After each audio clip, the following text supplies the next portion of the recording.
भगवान बुद्ध और बौद्ध धर्म भारत के लिए एक बहुत बड़ी सॉफ्ट पावर है, क्योंकि ये एशिया के एक बहुत बड़े हिस्से को आपस में जोड़ते हैं और भारत इस सॉफ्ट पावर का इस्तेमाल दुनिया के एक बड़े हिस्से का नेतृत्व करने के लिए भविष्य में कर सकता है। और इसके पीछे 4 मुख्य आधार हैं।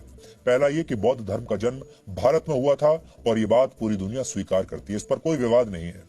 दूसरा ये कि बौद्ध धर्म से जुड़े सबसे महत्वपूर्ण स्थानों में से ज्यादातर भारत में है। और इसका तीसरा आधार यह है कि भारत ने हमेशा उन छोटे छोटे देशों की रक्षा की है जहां बौद्ध धर्म का सबसे ज्यादा प्रभाव है।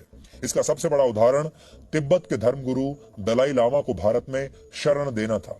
तिब्बत की निर्वासित सरकार के सभी सदस्य भी भारत में ही रहते हैं। इसके अलावा भारत समय समय पर भूटान के हितों का ध्यान रखता है और जब भी चीन जैसे किसी देश ने भूटान को परेशान करने की कोशिश की तो भारत भूटान की रक्षा के लिए सबसे पहले आगे भी आया है। और चौथी वजह यह है कि बौद्ध धर्म की 4 सबसे प्रमुख शाखाओं में से 2 का गहरा संबंध भारत से है। ये शाखाएं हैं थेरवाड़ा और महायान।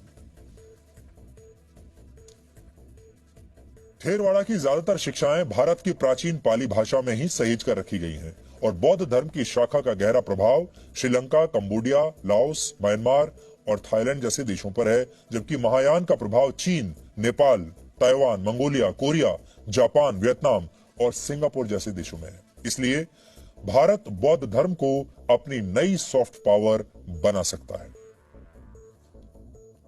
7वीं शताब्दी में चीन के महान दार्शनिक ह्वेनसांग भारत आए थे और उनकी भारत यात्रा का उद्देश्य बौद्ध धर्म को करीब से समझना था।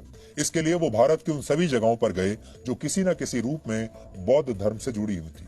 इसके लिए वो तक्षशिला गए थे और ये जगह आज पाकिस्तान में है। इसके अलावा उन्होंने कश्मीर, मथुरा, कन्नौज, श्रीवस्ती, अयोध्या, कपिलवस्तु, कुशीनगर, सारनाथ, वैशाली, पाटलिपुत्र, बोध गया और नालंदा की भी यात्रा की थी।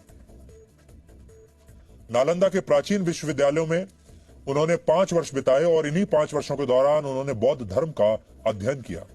चीन के एक दार्शनिक का भारत आकर बौद्ध धर्म को समझना यह बताता है कि भारत और बौद्ध धर्म को अलग नहीं किया जा सकता। हालांकि यहां नेपाल के दावों को भी हम खारिज नहीं कर रहे, लेकिन हम सिर्फ ये कहना चाहते हैं कि